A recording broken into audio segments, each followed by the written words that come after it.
Greek ചിന്തയുടെ ഒരു പ്രത്യേക ഘട്ടം അവസാനിപ്പിക്കുന്നതിൻ്റെ ഭാഗമായി ജൂത മതവുമായി ബന്ധപ്പെട്ട് ഗ്രീക്ക് തത്വചിന്ത പരിണമിച്ച ഒരു സന്ദർഭം കൂടി സൂചിപ്പിക്കേണ്ടതായി ഞാൻ കരുതുന്നു. കാരണം നമ്മൾ മധ്യകാല തത്വചിന്തയിലേക്ക് പ്രവേശിക്കുന്നതിന് മുമ്പ്, പ്രത്യേകിച്ച് മധ്യകാല തത്വചിന്തയും അതിൻ്റെ തുടർച്ചയിൽ വരുന്ന ക്രിസ്തീയ മത കേന്ദ്രിതമായ ചിന്തകളും കൂടിക്കൊഴിയുന്ന സന്ദർഭങ്ങൾ ധാരാളമുണ്ട് എന്നതുകൊണ്ട് തന്നെ അതിനു മുമ്പ് ഗ്രീക്കിൽ ഭാഗികമായി നിലനിന്ന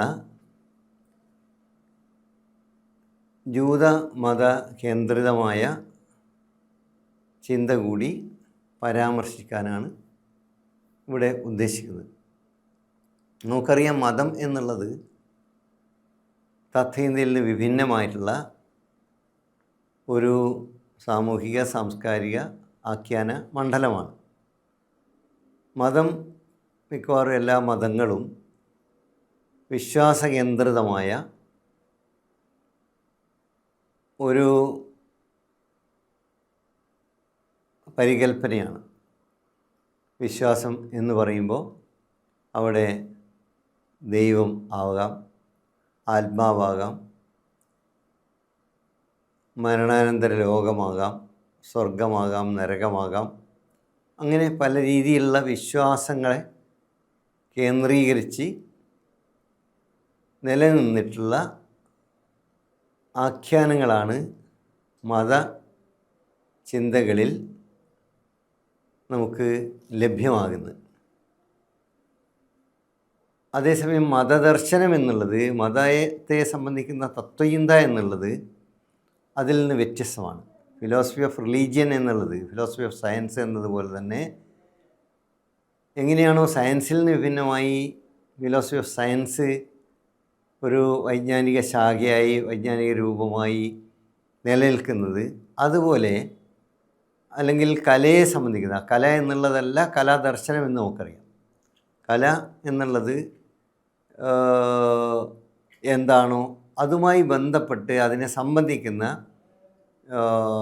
താത്വികമായിട്ടുള്ള വിചാരങ്ങളാണ്, വിചിന്തനങ്ങളാണ് യഥാർത്ഥത്തിൽ കലാദർശനത്തിൽ അല്ലെങ്കിൽ ഫിലോസഫി ഓഫ് ആർട്ട് എന്ന രീതിയിൽ നമ്മൾ ചർച്ച ചെയ്യാറുള്ളത്.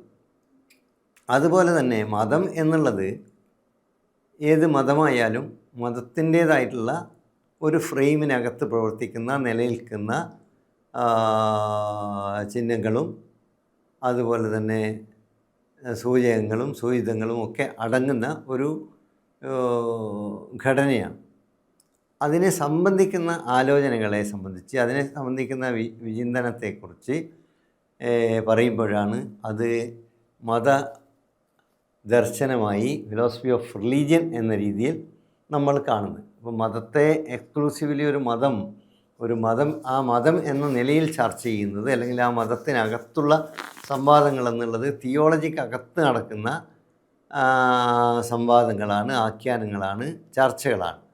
അതേസമയം ഫിലോസഫിയിലേക്ക് വരുമ്പോൾ അത് യഥാർത്ഥത്തിൽ അതിൻ്റെ അതിരുകൾ ഭേദിച്ചുകൊണ്ട് മതത്തിൻ്റേതായ പരിമിതികൾ മറികടന്നുകൊണ്ട്, അതിനെ ഉല്ലംഘിച്ചുകൊണ്ട് ഉള്ള ആഖ്യാനങ്ങൾ സ്വാഭാവികമായി കടന്നു വരുന്നതാണ്. അതിൻ്റെ ഉദാഹരണങ്ങളിലേക്കും മറ്റ് വിശദാംശങ്ങളിലേക്കും പിന്നീട് പോകാം എന്നാണ് കരുതുന്നത്. കാരണം ഇന്നിവിടെ ഞാൻ സൂചിപ്പിച്ചതുപോലെ ഗ്രീക്ക് തത്വചിന്തയിൽ ഒരു ഘട്ടത്തിൽ ജൂത മതം കടന്നു വരുന്നത്, അല്ലെങ്കിൽ ജൂതവിശ്വാസവുമായി കൂടിക്കുഴയുന്ന തത്വചിന്താപരമായ ആഖ്യാനങ്ങൾ ഉണ്ടാകുന്നത് കൂടി തിരിച്ചറിയേണ്ടതുണ്ട്. കാരണം ജൂതമതത്തിൻ്റെ തുടർച്ചയിലാണ് പിന്നീട് ക്രിസ്തു മതവും അതുപോലെ ഇസ്ലാം മതവും ഒക്കെ ആവിർഭവിക്കുന്നതും ലോകത്താകമാനം തന്നെ അത് മറ്റു രീതിയിലുള്ള ആഖ്യാനങ്ങൾ സൃഷ്ടിക്കുന്നതും എന്ന് നമുക്കറിയാവുന്ന ഒരു കാര്യമാണ്. അപ്പം ജൂതമതം എന്നുള്ളത് തത്വ ഇന്ത്യയിൽ നിന്ന് വേറിട്ട് നിലനിൽക്കുമ്പോൾ തന്നെ തത്വ ഇന്ത്യയുടെ ഭാഗമായി വളരെ ഭാഗികമായെങ്കിലും ഗ്രീക്കിൽ, പ്രത്യേകിച്ച് ഈ ക്രിസ്തുവിന് മുമ്പുള്ള അവസാന ദശകങ്ങളിൽ മാത്രമാണ് മാറിയിട്ടുള്ളത്. അതിൽ വളരെ പ്രബലമായ ഒരു സ്ഥാനം ഫിലോ ഓഫ് അലക്സാണ്ട്രിയ എന്ന് പേരിൽ അറിയപ്പെടുന്ന ദാർശനികനാണ്. ഫിലോ ഓഫ് അലക്സാണ്ട്രിയയെ സംബന്ധിച്ച് അദ്ദേഹം ദാർശനികനാണോ, മതചിന്തകനാണോ, അല്ലെങ്കിൽ ജൂതമത ചിന്തകനാണോ, തിയോളജനാണോ എന്ന തർക്കം ആ കാലം മുതൽ തന്നെ ഗ്രീക്കിൽ തന്നെ നിലനിന്നതായും പല എഴുത്തുകാരും പല ചരിത്രകാരന്മാരും സൂചിപ്പിക്കുന്നുണ്ട്. അപ്പോൾ അതൊരു ഡിബേറ്റ് വന്നു എന്ന് പറഞ്ഞാൽ, അല്ലെങ്കിൽ ഒരു കോൺട്രവേഴ്സി വന്നു എന്ന് പറഞ്ഞു കഴിഞ്ഞാൽ അതിൻ്റെ അർത്ഥം മതവും തത്വചിന്തയും കൂടിക്കുഴയുന്ന സന്ദർഭങ്ങൾ തന്നെ ചെറിയ സംഘർഷങ്ങൾ അവിടെ സ്വതന്ത്ര ചിന്തകരിലും മറ്റ് ദാർശനികരിലും ഉണ്ടാക്കി എന്നതാണ് സൂചിപ്പിക്കുന്നത്. ഏതായാലും ഈ ഗ്രീസിലേക്ക് ഞാൻ കഴിഞ്ഞ ദിവസം സൂചിപ്പിച്ചതുപോലെ ഈ അലക്സാണ്ടറുടെ ഈ വളരെ വിപുലമായിട്ടുള്ള ഭരണകൂടം സംസ്ഥാപനത്തെ തുടർന്നുണ്ടായിട്ടുള്ള ഒരു സാഹചര്യത്തിനകത്താണ് ഈ തരത്തിലുള്ള ഒരു മാറ്റം യഥാർത്ഥത്തിൽ ഉയർന്നു വരുന്നത്. കാരണം അലക്സാണ്ടർ വലിയ ഒരു പ്രദേശം, ദീർഘമായിട്ടുള്ള കാലമില്ലെങ്കിലും വലിയ ഒരു പ്രദേശം, വലിയ ഒരു ഏരിയ യഥാർത്ഥത്തിൽ അലക്സാണ്ടറുടെ കീഴിലായിരുന്നു.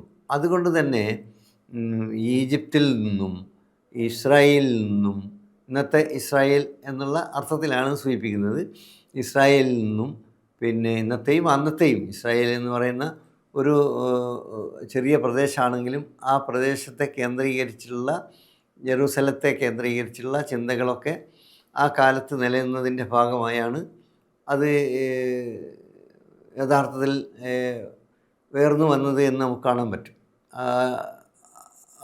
അതും വളരെ വിശദമായി പ്രതിപാദിക്കേണ്ട മറ്റൊരു വിഷയമാണ്. തീർച്ചയായും ചരിത്രവുമായും ഒക്കെ ബന്ധപ്പെട്ട് കിടക്കുന്ന ധാരാളം ആഖ്യാനങ്ങൾ ഇന്ന് നമുക്ക് സുലഭമാണ്. അഭിപ്രായ വ്യത്യാസങ്ങളുണ്ടെങ്കിൽ തന്നെയും ജൂതമതം എന്നുള്ളത് ഒരു യാഥാർത്ഥ്യമായിരുന്നു.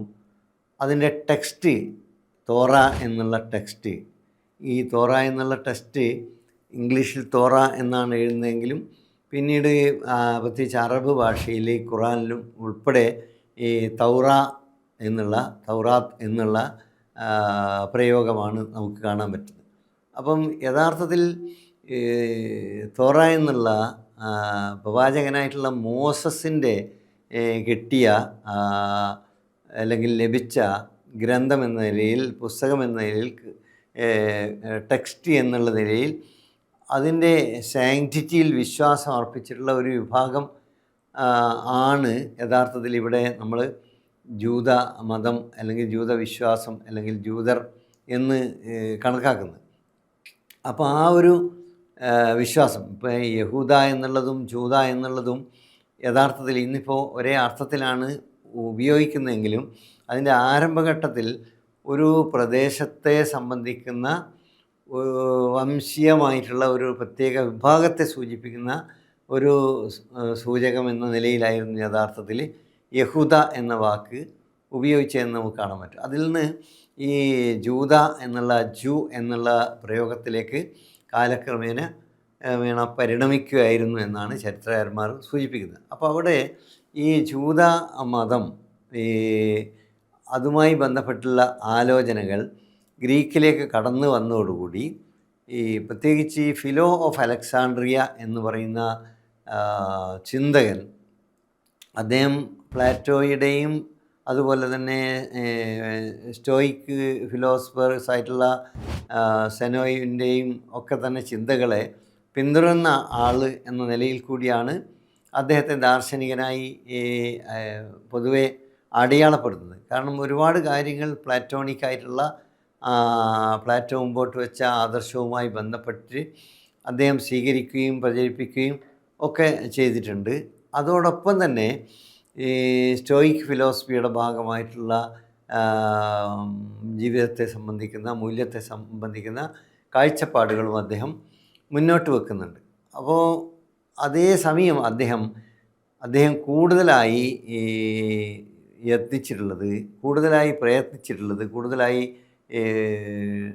എഴുതുകയും അദ്ദേഹത്തിൻ്റെ കൃതികൾ എഴുതപ്പെട്ട രീതിയിൽ തന്നെ ലഭ്യമായിട്ടുണ്ട്. ആ കൃതികളിൽ കൂടുതലും, അവശേഷിക്കുന്നതിൽ കൂടുതലും ഈ തോറയുമായി ബന്ധപ്പെട്ടുള്ള പഠനങ്ങളായിരുന്നു എന്ന് നമുക്ക് കാണാൻ പറ്റും. അപ്പം തോറ എന്നുള്ള കൃതി, അതിൻ്റെ ഒരു അടിസ്ഥാനം എന്നുള്ളത് ഈ മോസസ് എന്നുള്ള പ്രവാചകനുമായി ബന്ധപ്പെട്ടുള്ള കാര്യങ്ങൾ സ്ഥാപിക്കുക എന്ന ഒരു ദൗത്യം സ്വാഭാവികമായി അതിൻ്റെ വ്യാഖ്യാതാക്കളെ സംബന്ധിച്ചിടത്തോളം ആ ഒരു ഘട്ടത്തിൽ കടന്നു വരുന്നതായിട്ട് നമുക്ക് കാണാൻ പറ്റും. അതുകൊണ്ട് തന്നെ മോസസുമായി അറബ് ഭാഷയിലും ഖുറാൻ്റെ പിന്തുടർന്നിട്ടുള്ള മുസ്ലിം ലോകം ആവിഷ്കരിച്ചുള്ള ഭാഷയിലും പറയുകയാണെങ്കിൽ മൂസാ നബിയുമായി ബന്ധപ്പെട്ടുള്ള സിനായ് മലയിലുള്ള കരാറ്, ദൈവവുമായി എത്തിച്ചേർന്ന കരാറിനെ സംബന്ധിക്കുന്ന, ആ കവനനെ സംബന്ധിക്കുന്ന ന്യായീകരണം ഉണ്ടാക്കാൻ ഫിലോ ഓഫ് അലക്സാണ്ട്രിയ ഒരുപാട് സമയം ചെലവഴിക്കുന്നതായിട്ട് നമുക്ക് കാണാൻ പറ്റും. അതിന് അദ്ദേഹം മുന്നോട്ട് വെക്കുന്ന ഒരു കാഴ്ചപ്പാട് ലോഗോസ് എന്ന് പറയുന്ന പ്ലേറ്റോയിലൊക്കെ കാണുന്ന വാക്കുകളെ സംബന്ധിക്കുന്ന, വാചകത്തെ സംബന്ധിക്കുന്ന, വാചകഘടനയെ സംബന്ധിക്കുന്ന ഒരു യുക്തി അദ്ദേഹം ആവിഷ്കരിക്കുകയും മുന്നോട്ട് വെക്കുകയും ചെയ്യുകയാണ്. അപ്പോൾ പിന്നീട് നമുക്കറിയാം ഈ മലയിലുള്ള ഈ മൂസയുടെ അല്ലെങ്കിൽ മൂസാ നബിയുടെ അല്ലെങ്കിൽ മോസസിൻ്റെ ഈ കൈകൾ ആകാശത്തേക്ക് ഉയരുന്നതും അവിടെ മിന്നൽ പാളികൾ പോലെ വെളിച്ചമുള്ളതും ഒക്കെ ആയിട്ടുള്ള ചിത്രങ്ങളൊക്കെ വളരെ പ്രശസ്തരായിട്ടുള്ള പല ചിത്രകാരന്മാരും, റാഫേലിനെ പോലുള്ള പല ചിത്രകാരന്മാരും ആവിഷ്കരിച്ചത് നമുക്ക് പലപ്പോഴും പെയിൻറ്റിങ് എക്സിബിഷനുകളിലും പുസ്തകങ്ങളിലുമൊക്കെ കാണാവുന്നതാണ്. ഒട്ടനവധി ആളുകൾ ആവിഷ്കരിച്ചിട്ടുണ്ട്.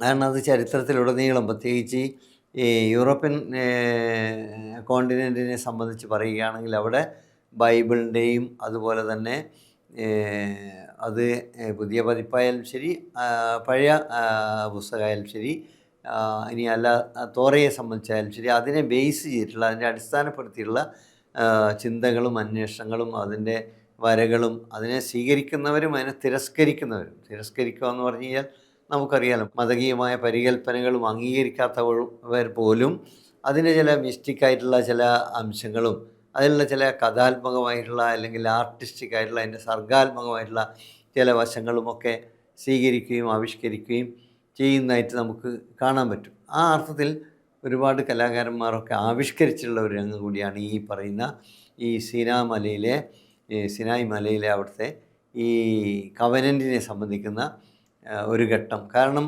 ദൈവവുമായി എത്തിച്ചേർന്ന ഒരു കരാറിൻ്റെ ഫലം. യഥാർത്ഥത്തിൽ അതിനേക്കാൾ മുമ്പ് ഈ അബ്രഹാമുമായി ബന്ധപ്പെട്ടിട്ടുള്ള ഒരു ചരിത്രവും ഒരു ഘട്ടവും കൂടി പല രചനകളിലും നമുക്ക് കാണാം. അബ്രഹാമിൻ്റെ തുടർച്ചയിൽ തന്നെയാണ് യഥാർത്ഥത്തിൽ ഈ കവനൻ്റ് വരുന്നത്.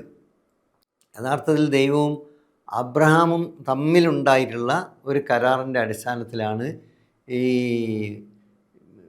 സർക്കംസിഷൻ എന്ന് പറയുന്ന, മുസ്ലിം സമുദായം സുന്നത്ത് എന്ന് പറയുന്ന ഈ അഗ്രച്ഛേദം എന്ന് പറയുന്ന കർമ്മം പുരുഷന്മാർക്ക് ചെയ്യുന്ന ഒരു സംഭവം ഉണ്ടായത്.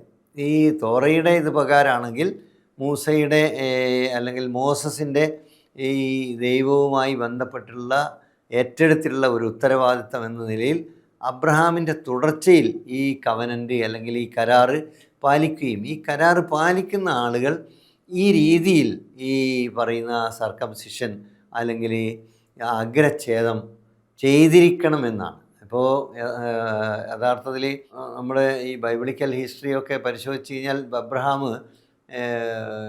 വളരെ പ്രായമായ സമയത്താണ് ഇത് ചെയ്യുകയും വളരെ പ്രായം കുറഞ്ഞ മകനെ ഇത് ചെയ്യിക്കുകയും ചെയ്തു എന്നുള്ളതാണ്. അതേസമയത്ത് പിന്നീട് വരുമ്പോൾ ഈ മോസസിലേക്ക് വരുമ്പോൾ, തോറയിലേക്ക് വരുമ്പോൾ ആ കവനൻ്റ് കുറച്ചുകൂടി നിർബന്ധപൂർവം പരിപാലിക്കപ്പെടേണ്ട ഒരു കവനൻ്റായി മാറുകയാണ്. അതിലൊന്ന് ഈ വംശത്തിലെ ഈ വിഭാഗത്തിൽ ഉൾപ്പെടുന്ന ഒരാൾ അവരുടെ കുട്ടികളെ 8-ാം ദിവസം അഗ്രച്ഛേദം ചെയ്തിരിക്കണമെന്ന അതാണ്.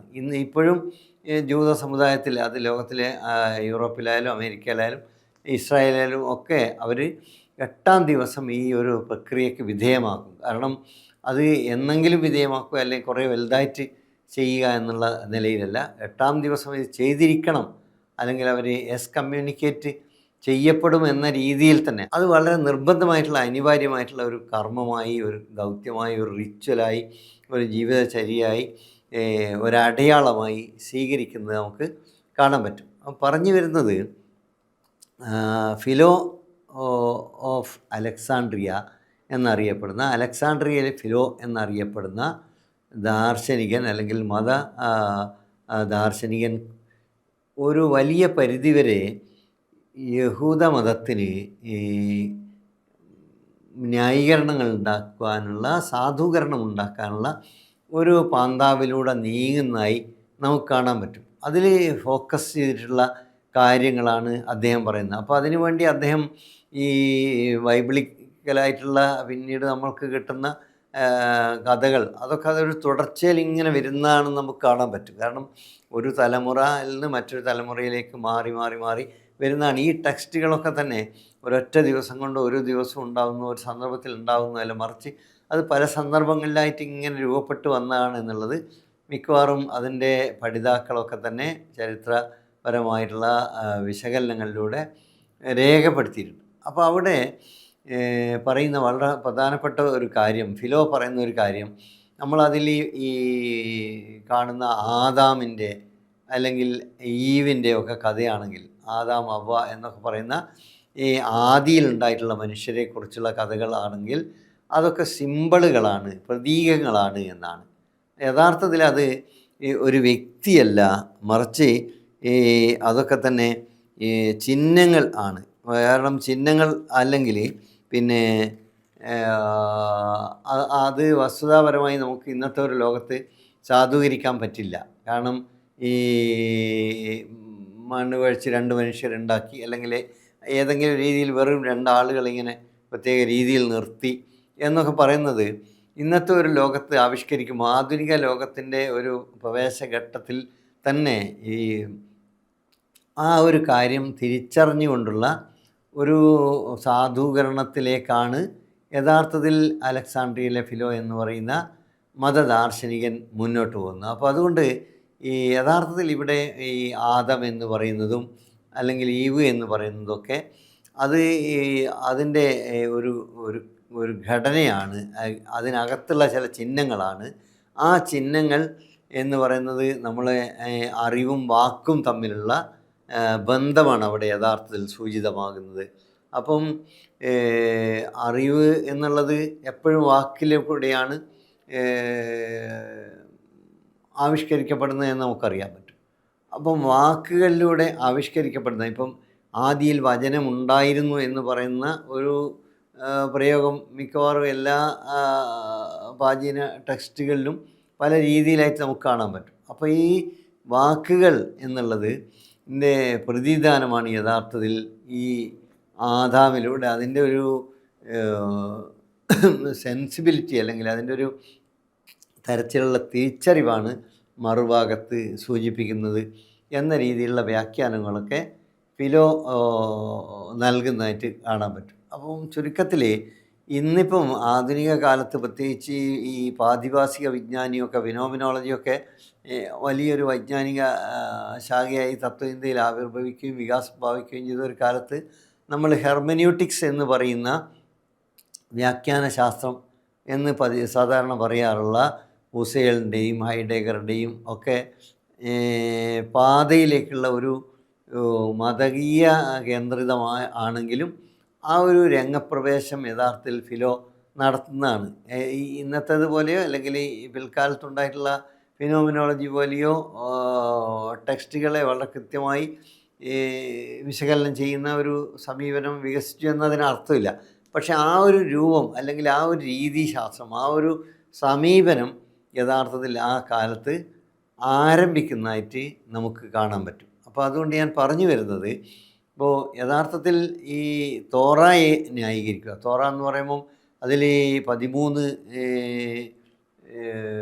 നിർബന്ധമായിട്ടുള്ള കാര്യങ്ങൾ പറയുന്നുണ്ട്. ഒരു ജൂതൻ ആവുന്ന ഒരാൾ, ജൂതമതവിശ്വാസിയാവുന്ന ഒരാൾ, ജൂതൻ എന്നല്ല ഏത് മതത്തിലും രണ്ടല്ല പല രീതിയിൽ മനുഷ്യർ സ്വാഭാവികം ഉൾപ്പെടും. കാരണം ഇപ്പോൾ രക്ഷിതാക്കൾ ജൂതരായതുകൊണ്ട് മക്കൾ ജൂതരാണെന്ന് കണക്കാക്കും. പ്രത്യേകിച്ച് യൂറോപ്പിലൊക്കെ എന്ന് പറഞ്ഞാൽ അച്ഛൻ ഒരു മതവും അമ്മ ഒരു മതവുമായിട്ട് ധാരാളം ആളുകളുണ്ട്. ഇപ്പം നമ്മുടെ ലോകം മുഴുവൻ ഉണ്ട്, കേരളം ഉൾപ്പെടെ ഉണ്ട്.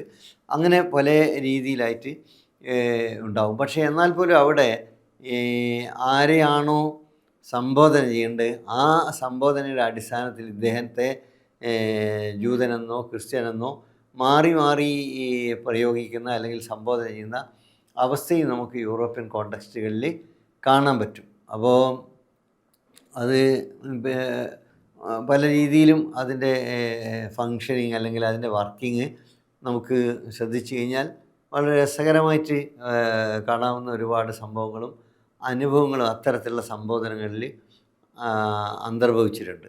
പിന്നെ അപ്പോൾ ഇവിടെ പറഞ്ഞു വരുന്നത് യഥാർത്ഥത്തിൽ ഈ 13 കാര്യങ്ങളെയും നമ്മൾ പരിശോധിച്ച് കഴിഞ്ഞാൽ മിക്കവാറും എല്ലാ മതങ്ങളും, അല്ലെങ്കിൽ മതങ്ങളെന്ന് പറയുമ്പോൾ എല്ലാ മതങ്ങളും എന്ന് ആ രീതിയിൽ അങ്ങനെ പറയാൻ പറ്റില്ല. കാരണം എന്താണെന്ന് വെച്ചാൽ ഈ പ്രവാചക കേന്ദ്രിതമായ മതങ്ങൾ ഉള്ളതുപോലെ തന്നെ പ്രവാചക കേന്ദ്രിതമല്ലാത്ത മതങ്ങളും ലോകത്ത് ഉണ്ടായിട്ടുണ്ട്. അല്ല, അതൊരു യാഥാർത്ഥ്യമാണല്ലോ. അപ്പോൾ പ്രവാചക കേന്ദ്രിതമല്ലാത്ത മതങ്ങൾ എന്ന് പറയുമ്പോൾ അത് നേരത്തെയുള്ള മതം എന്ന അർത്ഥത്തിൽ മാത്രമല്ല, ഇപ്പോൾ ആ കാലത്തിന് മുമ്പ് തന്നെ മതങ്ങളുണ്ട് എന്ന അർത്ഥത്തിൽ മാത്രമല്ല, മറിച്ച് അതിന് മുമ്പും പിൽക്കാലത്തും ഈവൻ നൗ എ ഡേയ്സ് ഇപ്പോൾ പോലും അങ്ങനെയല്ലാത്ത മതം നിലനിൽക്കുന്നുണ്ട്. അപ്പോൾ ഈ ബൈബിളിൻ്റെ ഭാഷയിൽ അതിനെയൊക്കെ പ്രത്യേകിച്ച്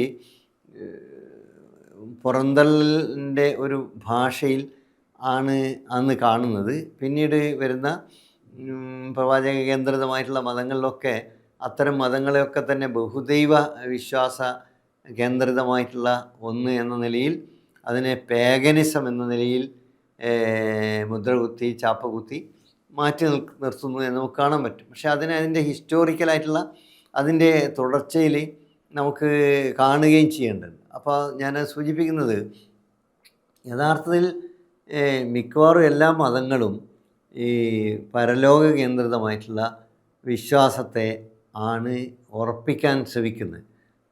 ഇവിടെ നമ്മൾ തോറയെ ആശ്രയിച്ചുള്ള ജൂതമതത്തിലും അത് തന്നെയാണ് ഒരു യാഥാർത്ഥ്യം. അത് ഏകമതത്തെ അസർട്ട് ചെയ്തുകൊണ്ടാണ് തുടങ്ങുന്നത്. ഒറ്റ ദൈവമേ ഉള്ളൂ, ആ ദൈവത്തെ മാത്രമേ ആരാധിക്കാൻ പാടുള്ളൂ. അതിൻ്റെ പ്രവാചകൻ മോസസാണ് ഏറ്റവും പവിത്രമായിട്ടുള്ള, ഏറ്റവും ദിവ്യമായിട്ടുള്ള, ഏറ്റവും ഉയർന്ന പ്രവാചകൻ. ആ പ്രവാചകനെ പിന്തുടരേണ്ടതുണ്ട്. ഇങ്ങനെ പരലോകത്തിലേക്കും മരണാനന്തരമുള്ള സ്വർഗ നരക സങ്കല്പങ്ങളിലേക്കും ഒക്കെ എത്തി നിൽക്കുന്ന 13 നിയമങ്ങൾ മുന്നോട്ട് വെക്കുന്നുണ്ട്. അപ്പോൾ ഈ നിയമങ്ങൾക്കൊക്കെ തന്നെ ഇതിൻ്റെ ഡിവിനിറ്റി എന്ന് പറയുന്ന, ഇതിൻ്റെ പവിത്രത എന്ന് പറയുന്ന, ഇതിൻ്റെ അനശ്വരത എന്ന് പറയുമ്പോൾ തോറ എന്നുള്ളത് അനശ്വരമായ ഒരു സൃഷ്ടിയാണ്, ഒരു കൃതിയാണ് എന്ന് വിശ്വസിക്കാനാണ് തോറ ആഹ്വാനം ചെയ്യുന്നത്. അപ്പോൾ സ്വാഭാവികമായിട്ട് അതിൻ്റെ വിശ്വാസികളെ സംബന്ധിച്ചിടത്തോളം, ആ സമൂഹത്തെ സംബന്ധിച്ചിടത്തോളം അത് അൾട്ടിമേറ്റ് വേർഡാണ്, അത് പരമമായിട്ടുള്ള വാക്കുകളാണ്. അതിനിപ്പുറത്തോ മറ്റൊരു ലോകം അവർ ശ്രദ്ധിക്കേണ്ടതില്ല, കാണേണ്ടതില്ല എന്ന ഒരു അർത്ഥം കൂടി സ്വാഭാവികമായി ഈ ടെക്സ്റ്റുകൾ അറിഞ്ഞോ അറിയാതെയോ ഉൽപ്പാദിപ്പിക്കുന്നുണ്ട്. അപ്പോൾ ആ രീതിയിലുള്ള ഒരു വ്യവസ്ഥക്കകത്ത് അതിനെ സാധൂകരിക്കുന്ന ഒരു ദൗത്യം നിർവഹിക്കുമോ, പ്രത്യേകിച്ച് ഒരു ദാർശനിക നിർവഹിക്കുമോ, വലിയൊരു പ്രശ്നമാണിത്. ഇപ്പോൾ നമ്മളിപ്പോൾ ഇന്ത്യയിലേക്കൊക്കെ വരുമ്പോൾ അതിലേക്കും പിന്നീട് വരാമെന്നുള്ളതുകൊണ്ട് ഞാൻ പറയുന്നില്ല, യാദൃശ്യമായി ഓർമ്മ വന്ന് സൂചന മാത്രം പറയുകയാണ് ചെയ്യുന്നത്. ഇപ്പോൾ ശങ്കരാചാര്യർ വലിയ ദാർശനികനാണെന്ന് ആർക്കും സംശയമില്ല. പക്ഷേ ഈ ദാർശനികമായിട്ടുള്ള കൃതികൾക്കകത്ത് തന്നെ വൈദികമായ സങ്കല്പങ്ങൾ കൂടിക്കൊഴിയാണ്. അപ്പം വേദകേന്ദ്രിതമായിട്ടുള്ള, മതകേന്ദ്രിതമായിട്ടുള്ള, ബ്രാഹ്മണികമായിട്ടുള്ള സങ്കല്പങ്ങൾ കൂടിച്ചേർന്നുകൊണ്ട് അതിൻ്റെ വർണ്ണസങ്കല്പം ഉൾപ്പെടെ പുനരാവിഷ്കരിച്ചുകൊണ്ട് അതുകൂടി സാധൂകരിക്കുന്ന രീതിയിൽ ഇപ്പം ബ്രഹ്മസൂത്രമൊക്കെ വലിയ ദാർശനിക കൃതിയാണ് എന്ന് വേണമെങ്കിൽ പറയാം. അതേസമയത്ത് അതിനെ ദർശനം മുഴുവൻ ഈ തിയോളജിയുടെ ഒരു ടെക്സ്റ്റിൻ്റെ സ്വഭാവത്തിലേക്ക് വരുമ്പോൾ ഇതേ വിമർശനമാണ് ഫിലോയെ സംബന്ധിച്ച് യൂറോപ്യൻ കോണ്ടസ്റ്റിൽ, ഗ്രീസിലെ കോണ്ടസ്റ്റിൽ.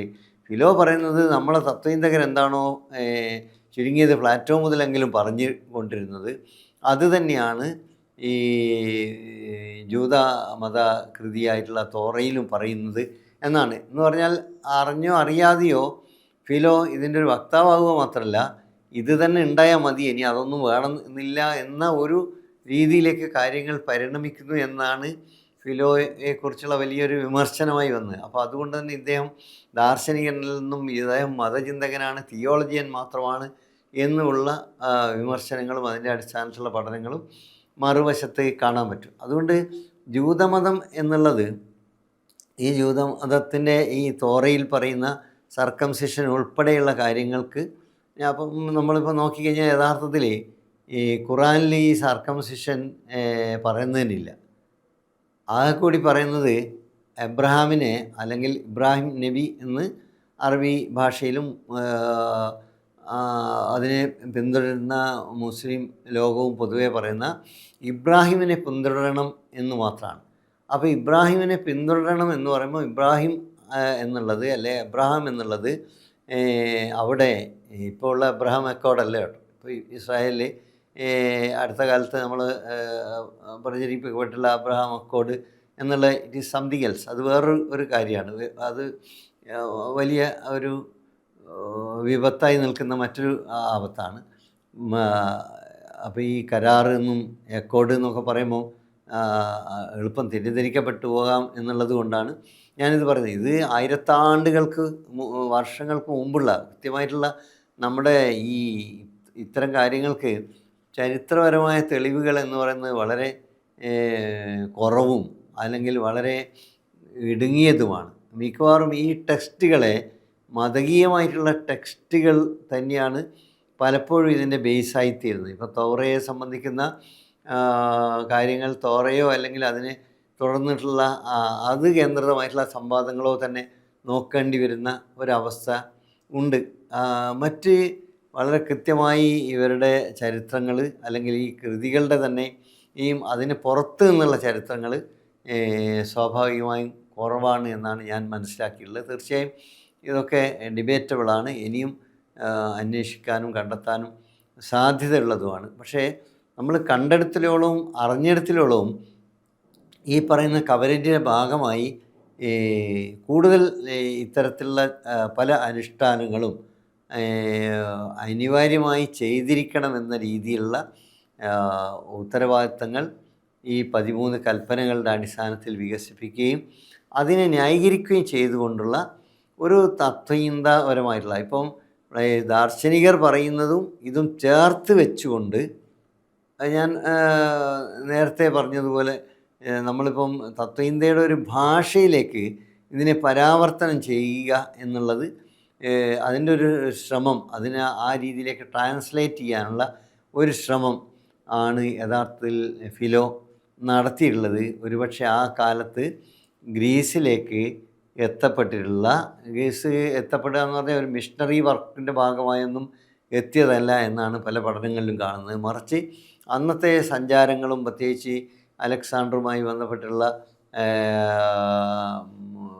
അധിനിവേശങ്ങളും കടന്നുകയറ്റങ്ങളും ഒക്കെ കൂടി വന്നപ്പോൾ പ്രത്യേകിച്ച് അവരുടെ കൂടെയും അല്ലാതെയും ഒക്കെയായി ആളുകൾ വരികയും പോവുകയും ഒക്കെ ചെയ്യുന്നതിൻ്റെ ഭാഗമായി എത്തിയ ഒരു സംഭവമായിരുന്നു. പക്ഷേ ഗ്രീക്കിനെ സംബന്ധിച്ചിടത്തോളം അന്യമായിരുന്ന ഒരു മതപരികൽപ്പനയിലേക്ക് അവർ ആ സന്ദർഭത്തിൽ എത്തുകയും അതിൻ്റെ ഭാഗമായി ആ ഒരു കാലത്ത് തന്നെയാണ് യഥാർത്ഥത്തിൽ പിന്നെ ഈ ഫിലോ ഉൾപ്പെടെയുള്ള പലരും ഈ ചിന്തയിലേക്ക് ഈ ചിന്ത മറ്റൊരർത്ഥത്തിൽ പറഞ്ഞാൽ നമ്മളുടെ തത്വചിന്താപരമായ ഒരു വലിയൊരു വെൽട്ടൻഷാങ് എന്ന് പറയുന്ന രീതിയിലുള്ള ഒരു പേഴ്സ്പെക്റ്റീവ്, ഒരു തരത്തിലുള്ള വിഹകവീക്ഷണം എന്ന് പറയാവുന്ന ലോകത്തെ സംബന്ധിക്കുന്ന ഒരു കാഴ്ചപ്പാട് നിലനിന്ന ഒരു ദേശത്തിനകത്തേക്ക് മതകീയമായിട്ടുള്ള ഈ വളരെ കൃത്യതയോടുകൂടിയിട്ടുള്ള ശിക്ഷയും രക്ഷയും നരകവും സ്വർഗവും പരലോകവും ആത്മാവും ദൈവവും